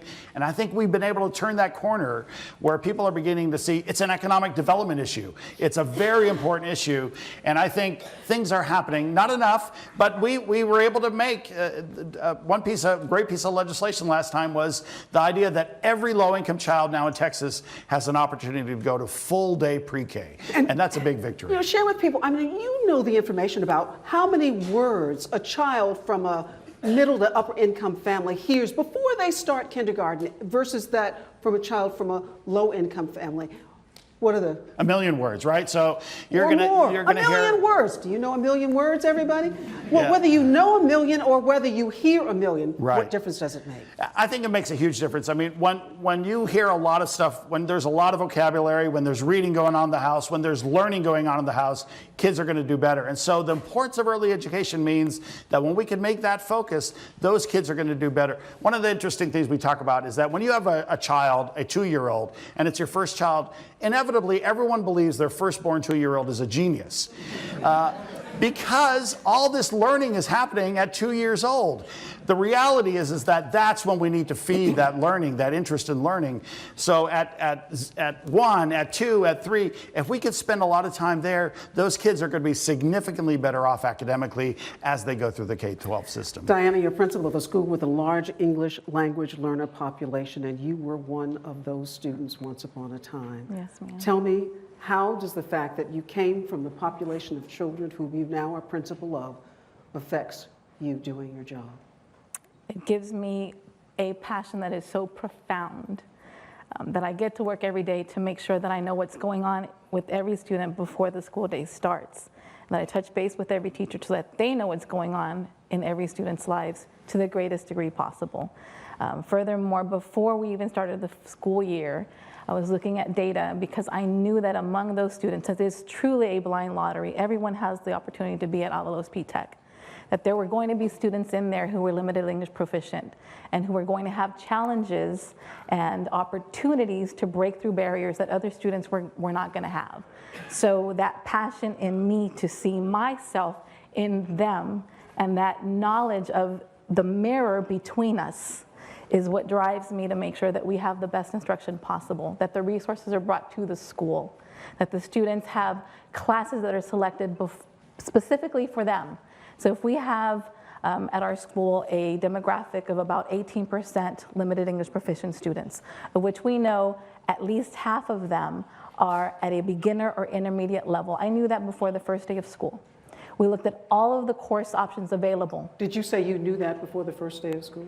I made it my business to know that, yes ma'am. I like that. And so we looked at all the course offerings and consulted with Dr. Davis in the Guidance and Counseling Department at that time and asked, is it okay if I offer a reading class?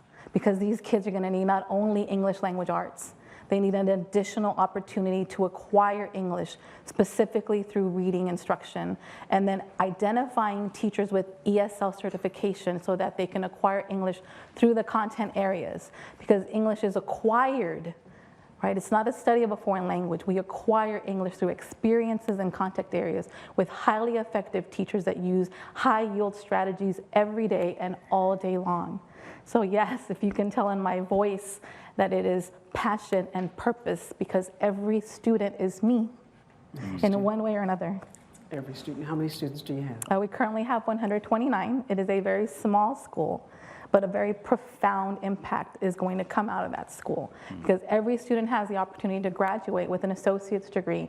And along that way, those students that would typically be the most at risk, we have a 64% at risk demographic, right? 74% of those students in Aldine ISD are at risk. So we're very close to the district average. So it's not a school that's exclusive for a certain group of students. Right? So we have the same challenges that any other high school with very high expectations. So those students, not only will they have the opportunity to have an associate's degree, but along the way, they have the opportunity to learn to earn level 1 and level 2 workforce certificates. Each student has already picked a career path before they started high school. They've chosen a career pathway that's high yield, high demand, and high paying. So when I look at them, here's the amazing thing, that's truly a gifting that I have received. When I graduated from Aldine ISD, Aldine was on the verge of some very innovative things with instruction. I had the opportunity to go to 2 high schools, MacArthur High School, and I caught the bus to go to Carver High School. And I did that because a counselor came in and gave a presentation saying, we have an opportunity for students to learn how to become coders.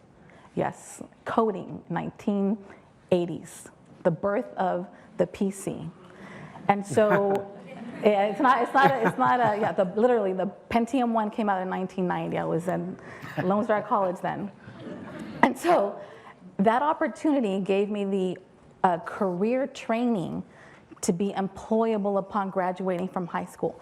So for a first-generation immigrant, much like my students, whose parents did not access the American education system exactly like the majority of our students, right? In an economic situation where there was only one income coming in, a lower middle class home, much like the students that I have, but even more profound is that the majority of the students, in speaking to them, right, they're worried about rent, right? After the storm, we did an activity with our students to find out what their emotions were during the weekend and to have them share with us what current stressors they had. So not only did they describe the stressors from the post-flood experience, but other things came out, like parents in deportation hold incarcerated, their parents potentially being deported, not incarcerated, but just that constant fear, worrying about paying rent, wanting to go work, miss, can I drive next semester, I need to work. So it impacts in everything that we do. Imagine if we thought as a nation, every student is me, how our education system might change. Yes. It's become clear that to truly support students, we have to look beyond just academics. It's health and emotional support as well. Let's watch this story about how wraparound support works in one HISD school. Hello, CIS students. Welcome, welcome. How are y'all doing today? We're doing fine.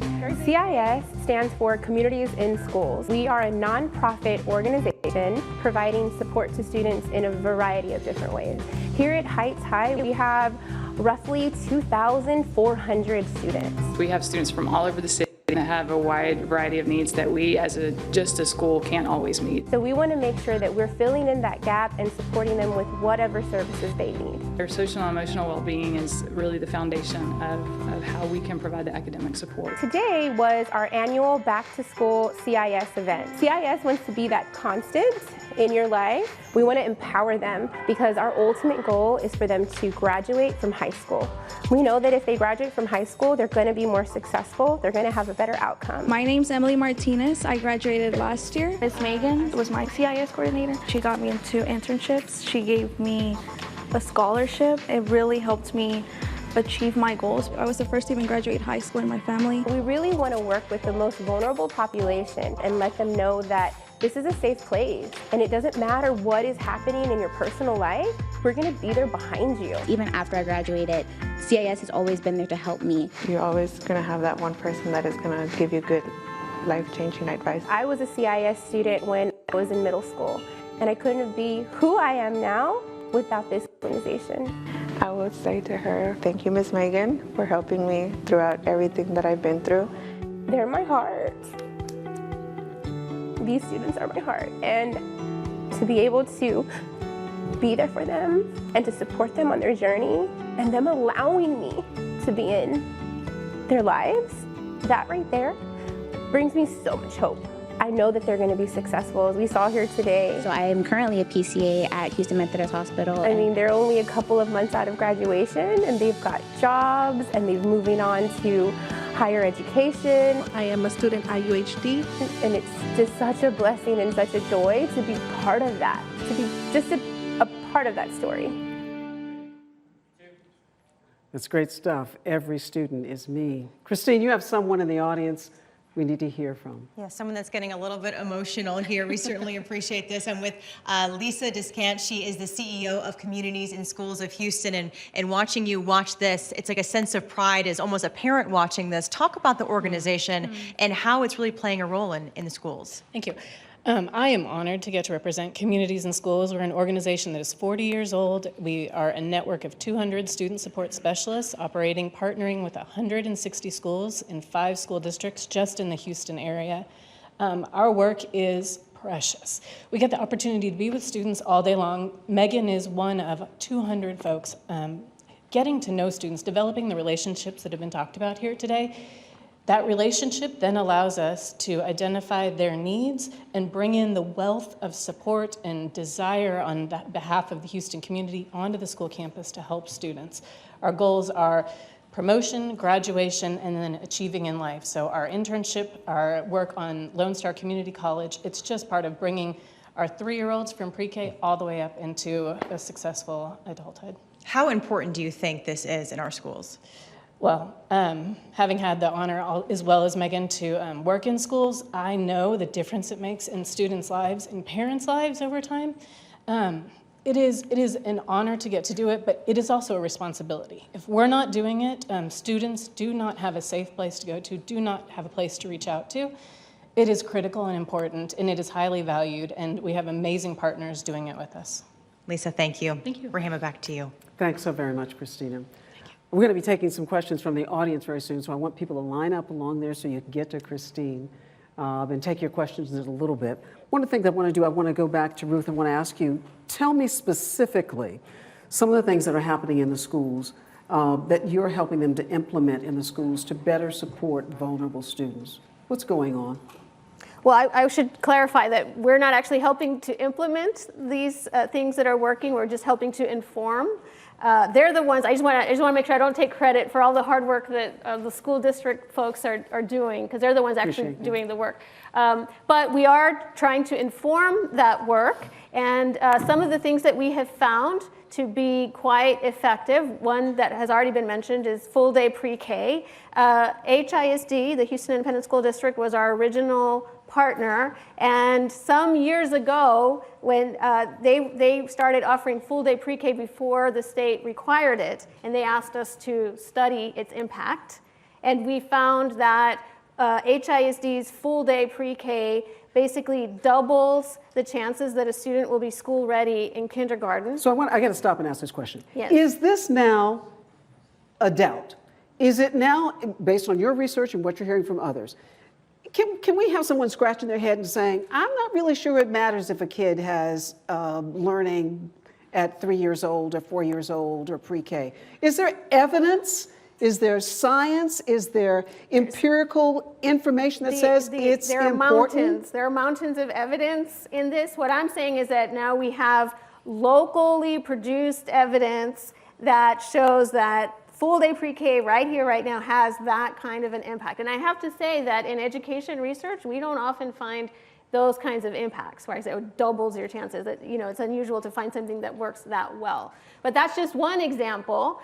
We have done some research on arts education, That has a significant impact on things like reducing students' disciplinary infractions, increasing their school engagement, and my personal favorite, increasing compassion. So you think that it's not just an extracurricular activity to have art in schools? Absolutely not. And this is based on research evidence. This was actually based on a randomized control trial of over 10,000 students. This is actually the nation's first randomized control trial on arts education. That's really strong evidence for supporting that kind of work in schools. Rick, talk to me about what evidence there is that wraparound services are important for schools, for students in school. Sure. So at the beginning of the school year, we actually began with what we call a needs assessment, which is really to assess the scope of need across every one of our campuses and as a district as a whole.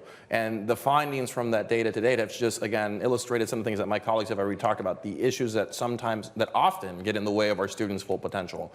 So we know the need is there. Also, just personally, as a former bilingual fifth grade teacher in the district working in a high-need Title I campus, there was an incredible amount of need that I saw day to day with my students, and I think you'd be hard-pressed to find any teacher across Houston who wouldn't say the same thing. Teaching is much more than just pedagogy.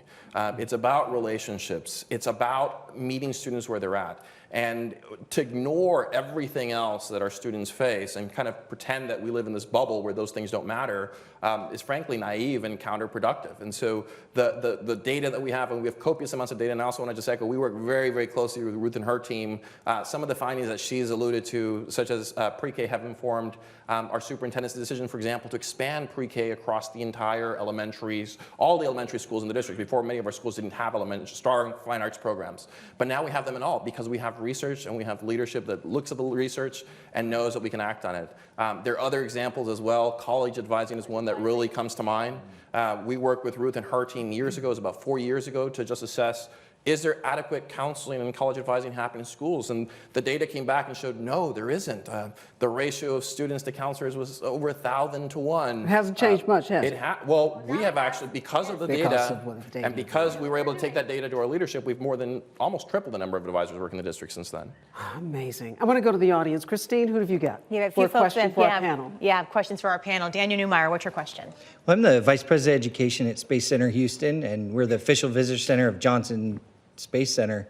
And I want to ask the question, we see every day the incredible inspiration that students see when they experience, Space City and the extraordinary things people do to explore space exploration. What do you feel is the key way that the informal and formal sectors can work together in this, in this job of educating our children?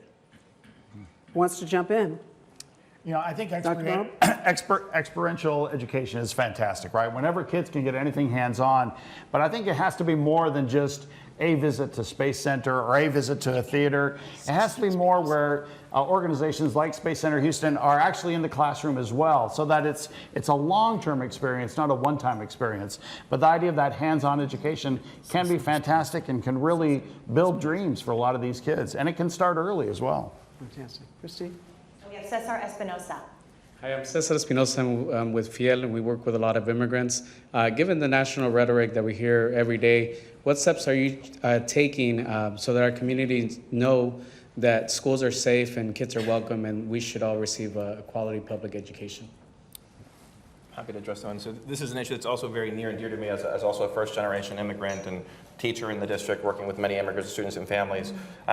We partner with organizations such as FIEL and many others to bring in resources and support to our campuses to make sure that our students and families feel safe, but also to make sure that we're addressing the needs of all of our students. And through many different initiatives and forums, including hosting annually what we call the Dream Summit, which is a big event really targeting our immigrant student populations and instilling in them the sense that yes, you can go to college, but B, more importantly, this is how you get there. And we have community-based organizations, scholarship providers, our superintendent comes out and speaks to the students, and it's an incredibly powerful message that's sent out that resonates across the entire community. But again, it's making our students feel safe and also assuring them that when they come to our schools, they have nothing to fear, that we are there behind them, and that we're going to treat them all with dignity and respect, and that we're always going to back them up. Do we have time for one more question, folks?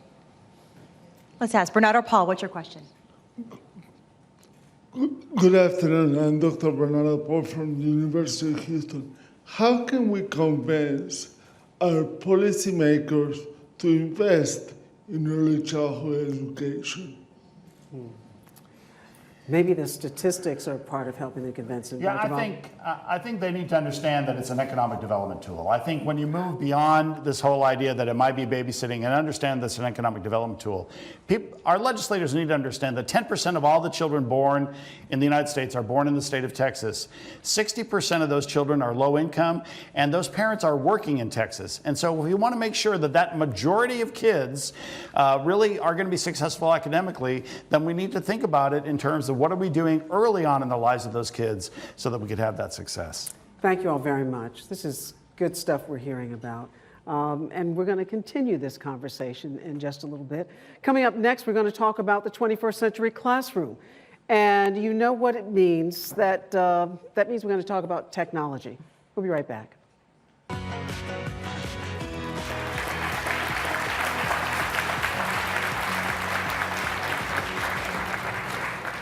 I just love what you said about well, it plays a huge role identifying now. I know HISD offers every high school student a laptop now. It plays like a really massive role. This year there hasn't been like one class yet that I haven't pulled out my laptop and used something online. It's just easier access to anything I need, whether it's a website or a resource. Even a dictionary is easier to find. Almost all of my classes, technology is the main focal point. We can submit things online now, and everything's in the classroom, in the cloud, so it's easier to access. They are able to put some things online and have us work at our own pace, which I think is incredibly useful for all the different students that they have to teach who learn at different paces.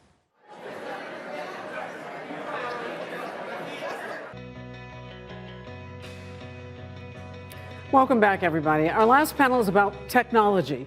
Billions of dollars have been spent on technology in schools over the years, but what's the best use of technology and data in the classroom? And what tools are most helpful to support student learning? It's a loaded question, I guess, and I guarantee there will probably be a lively discussion. But before we get to that, let's watch these students tell us their thoughts about using technology in school.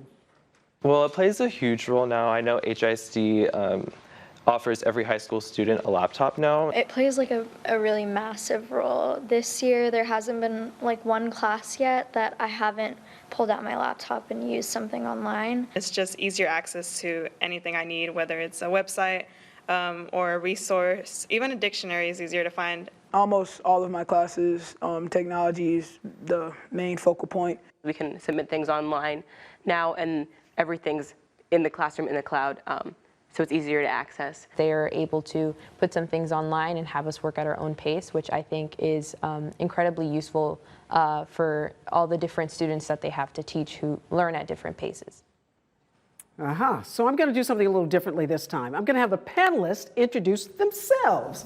That's your name and what you do, your title. Starting with you, Jennifer. Great.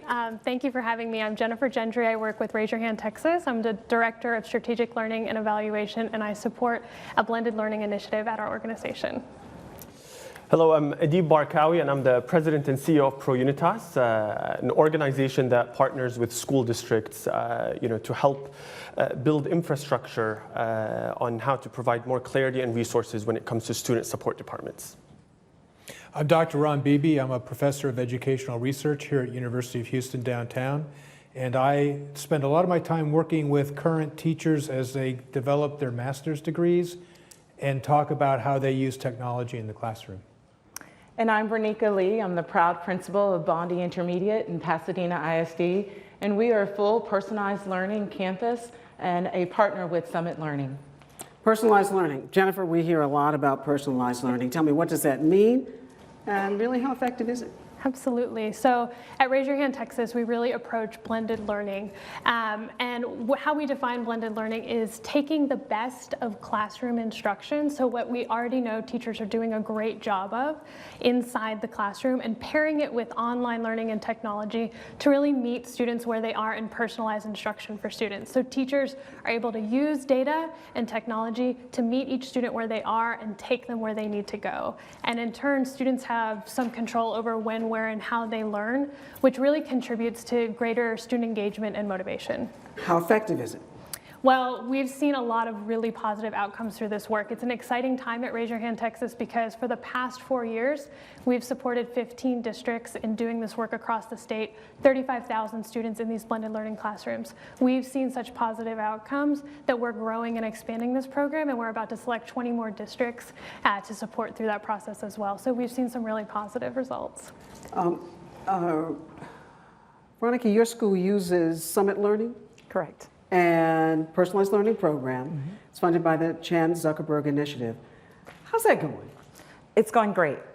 We are so excited each and every day to come to school. Our kids are excited to come to school. We've seen such a big shift in their attitudes, in their abilities, in the way that they can voice what they're learning. It is no longer walking in classrooms and seeing a class of 30 kids or so just sit there and not be interested. And now they have relationships with their teachers. They have relationships with their classmates. They're able to talk about their learning. How exciting is that to walk into a classroom and ask a student, what are you learning today? And they be able to give you a true explanation of what they're learning and also know about where they're having challenges. Dr. Beebe, tell me, what's it like trying to prepare people for the teaching profession to be able to go into a classroom and not just teach in their discipline, but to teach it on using technology? It's a challenge. There's a lot of what we teach here in terms of this is best practice, this is what you should do. And when they get out into the real world, schools may or may not. Some schools are very well equipped, some schools are not. You have some schools who have a lot of technology. You have some schools who have less technology in terms of, they might have like 4 computers in the classroom, as some schools are one-on-one. So there's a lot of challenges in terms of how do you help teachers take the ideas of pedagogy around instructional technology and use that in a wide variety of situations to benefit students. Now, Dave, you started out as a teacher at Kashmere High, and then you created something. What inspired you to create your own technology platform?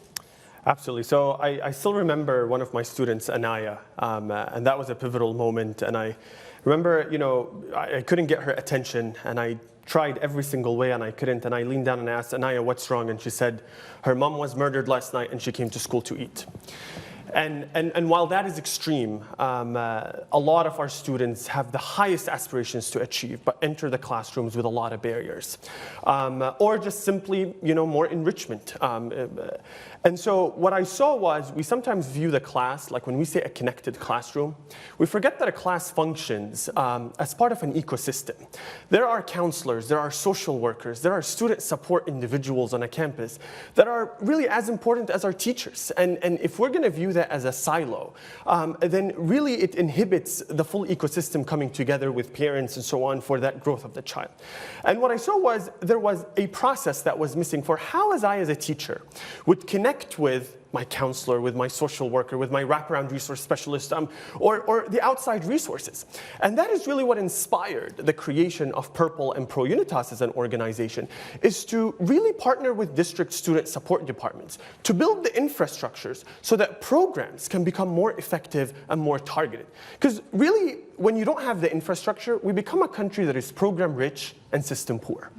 And I don't think it's a but, it's an and. We need the systems and we need the programs. And technology is a tool. We sometimes look for silver bullets. You cannot compare or replace the individuals that are that are needed. It really makes their job more effective to act and for us to really target. And that was really the inspiration. I was like, how do we empower that village? And that's really how Purple came along. Wait, all of this is absolutely wonderful.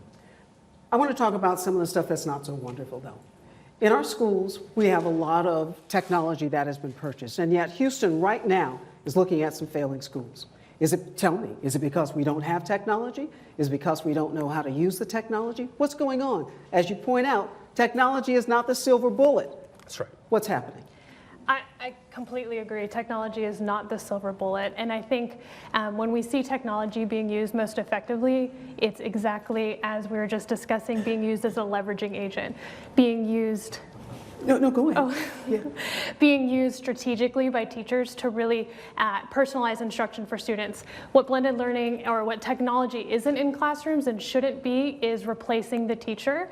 It shouldn't be students looking at devices all the time. We want technology to be used in the most strategic way possible to really benefit student learning. And I think added onto the classroom, it's just not as effective. You're chomping at the bit to jump in here. Yeah, so I mean, I think that we are just, as a country, fixated on what's going to fix things. And I think that technology is that enabler. I mean, when I think about the great work that HIZ is doing with the wraparound resource departments, right? Like, they have a vision for like how does the wraparound student support department align with their academic department, right? And then they're infusing technology to help guide strategic decisions. Take, for example, like a school on the North Side region having more referrals for mental health, while a region in, let's say, another part of region is having more referrals for mentorship. Now, let's look at the resources. Are they aligned with the referrals? Like, do we actually have enough resources in this city? How do we make better strategic decisions? It shouldn't be that this technology is going to, come in, and now we don't need teachers, and the students can just log into this platform and call it a day. If it's not part of a bigger vision, and it's not part of something that is bigger in terms of how it aligns and fits all in, then again, it's just a tool. So is that where we're failing our kids? We've got the technology in the schools, but we have not yet figured out actually how to make the best use of it? Well, I think that we are onto something great. I think Summit Learning has certainly guided us to realize that our teachers are closest to the knowledge. They're the best people to teach our kids. The technology is simply the tool for them to use the data to figure out where our kids are lacking understanding and how they can tailor their instruction so that they can meet the needs of all of our students. If we're not using the data, if we're not looking at data for each and every child, then we are not able to meet their individual needs. We've been talking a lot about what technology can do, but now let's hear about one teacher who makes the most of technology in his classrooms. Here's Christine Renoel. Any technology that can bring people together in a collaborative way, I think, is great. Every day in this classroom, students are plugged in. Next period's going to build on top of your work. Connected by technology. By Tuesday, there should be a polished presentation. But this isn't computer class. Get cracking. It's his class. I'm Barrett Doak, and I teach 8th grade U.S. history. Be creative. What makes this colony unique? Having the technology completely changes the entire dynamic of a classroom. I get to spend more face-to-face time with my kids individually than I've ever been able to do. On this day, they're working on a shared PowerPoint project, with each class editing, adding, and learning along the way. So what do they have in Delaware so far?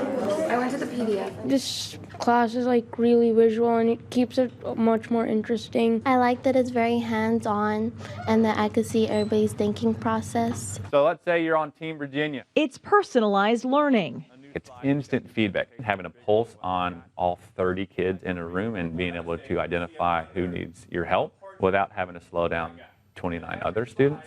One of the things I like about Mr. Doak's class is that he teaches in a really nice way. It's really cool, and I think I'm really lucky to use technology in the classroom. They might have grown up with a cell phone. They've never done what we're doing. Don't assume this new way of learning comes naturally for this generation. They're good on cell phones with Snapchat. That doesn't mean they're good in PowerPoint or know how to bookmark a page. We assume they know how to be a good digital citizen, which they don't, right? Like, you have to teach a kid technology. It's a learning process for teachers, too, who must first figure out what will work best in their classroom for their students. It all starts with a problem. What are you trying to do? What problem are you having? Which tool of the variety of tools that you have are you going to be able to use? Sometimes it's tech, sometimes not. And when the answer is tech, Doak says it only works if teachers remain engaged. It's not a babysitter. It's not a placeholder for something. It's a tool that allows you as the teacher to get in there and to spend time with your kids because that's your job. What a great package. Christine, you've got somebody in the audience with you. Let's go back to you. Certainly to continue this conversation. I am with Anthony Nguyen. He is an instructional coach at KIPP Liberation College Prep Middle School. Thanks so much for being here. Talk about how your school is using technology. Yes, so my school was involved in the Raise Your Hand Texas as well, and for the past 3 years, we were receiving support from them to implement blended learning. I was in the pilot classroom 3 years ago for Algebra 1 as a teacher, and we were trying out the flipped model, which would flip the classroom where they would go home and watch videos for instruction, and then they would come to class and practice majority of the time. So I enjoy going into this model because it provides some safety for kids to watch videos at home, to access the material and come to class prepared for learning. And also, with that access point, I could get data from the videos they watch by adding some questions in the video. And using that data that morning, I could create smaller groups in my class to see who needed more support and who could be on their own and doing independent practice. We've been talking about how technology is a tool. What is some advice that you have for other educators? It's something they should keep in mind in using technology in the classroom. I would say that you have to be comfortable with giving power to the children in your classroom or the kids, because I think that as teachers, we can be uncomfortable with providing that power and voice to kids. And so as a teacher, allow that to happen, and then kids can start showing their passion and showing their ability in your classroom. Anthony, thank you. Rahima, back to you. Thanks so much, Christine. Dr. Beebe, I got to go to you because you're about trying to prepare people to become teachers and to use the technology. I just think it's very challenging of how do you make certain that we don't lose sight of what was mentioned in Christine's package about the teacher becomes secondary in the classroom and the technology is front and center. Well, I was reading something recently, I don't remember the exact title, but it talked about the teacher is still the best app, right? And I think one of the things that we try and do is we try and help teachers become facilitators, and technology becomes a tool that we can use that in that classroom. And I think to the video, you know, we think a lot about the fact that, well, these are digital natives. They grew up with all this stuff, so they've got this stuff down.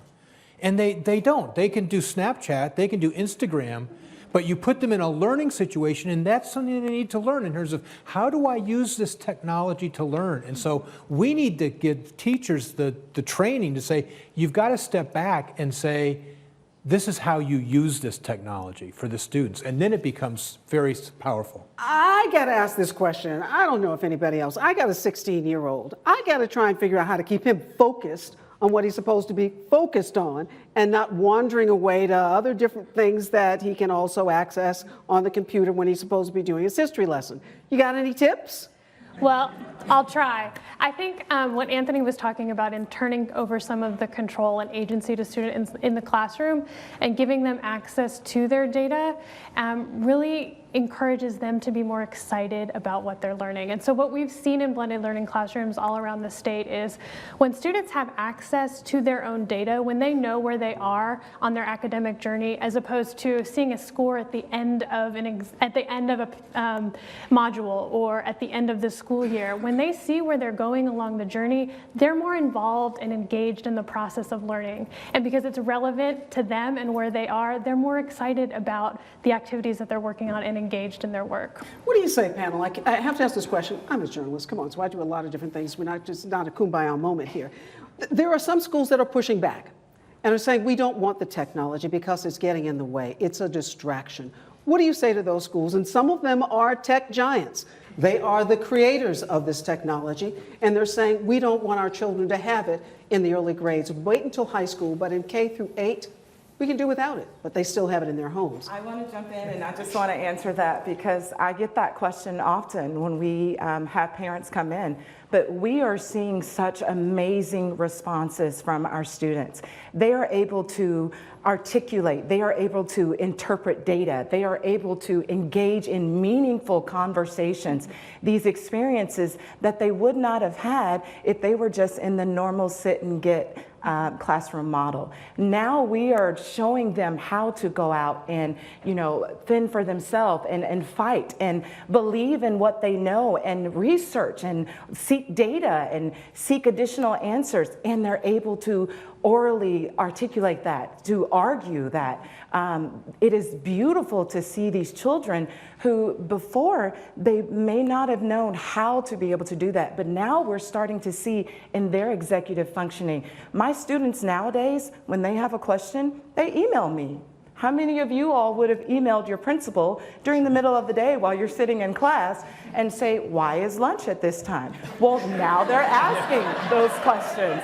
And I'm emailing them right back in my office and saying, well, here's the reason why. If you'd like to stop by my office, please do so. So in this instructional model, we have really redesigned how students think and how their power is interpreted. And it's beautiful to see. I'm wondering how, Dr. Beebe, please jump in. Yeah, I think part of it is you can't use technology just in terms of bells and whistles. It's got to be purposeful. I talk about it to my students as being teachnology, right? You incorporate it. It's not something to keep kids amused or whatever, but it's got a purpose. And if you're going to put it into your lesson, you need to have a rationale for doing so.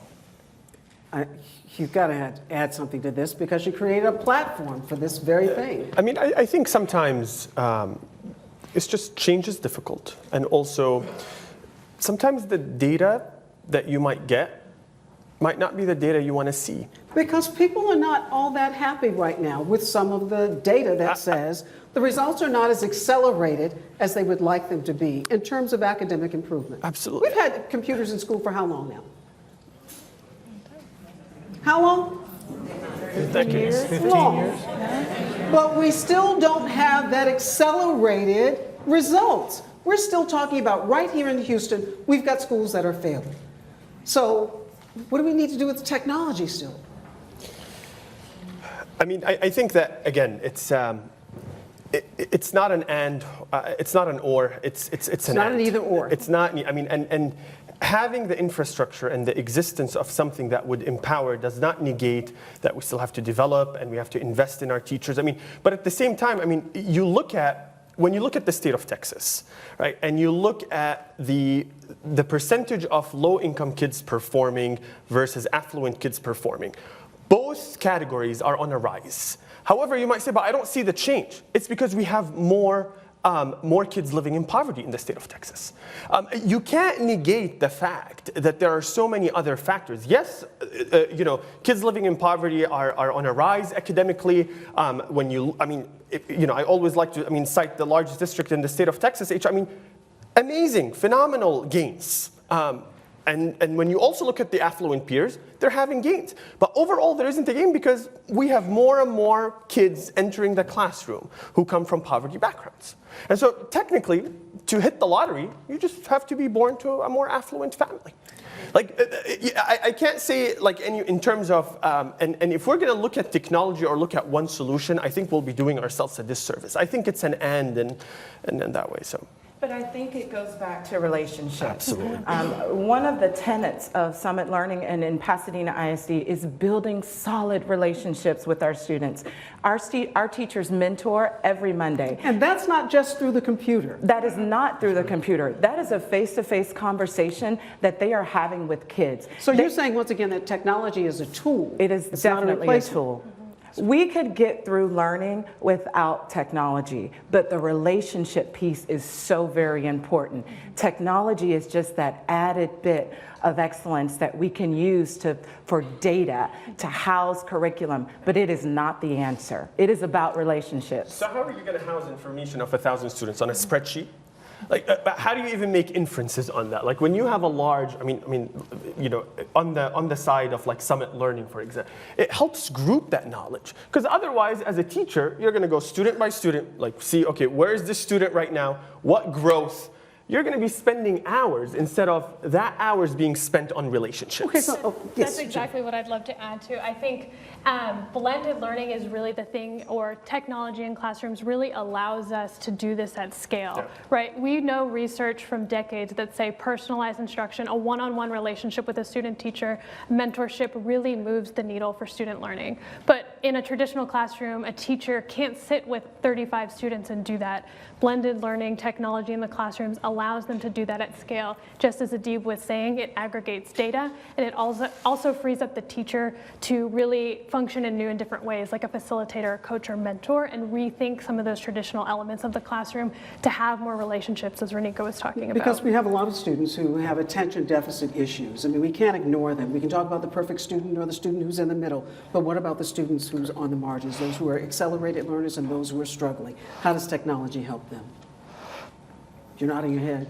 Well, I mean, I think back to the kind of like the infrastructure piece, right? Like when you have, for example, counselors and social workers are also able to collaborate with the teacher, like using data. Then you're able to really focus your attention in a more tiered fashion. Take, for example, a counselor that is in charge of a school with 1,500 students, and the teacher is referring a kid to that counselor via a sticky note. Or then an email is coming, and then it's like, well, what services is this child in? What interventions are they receiving?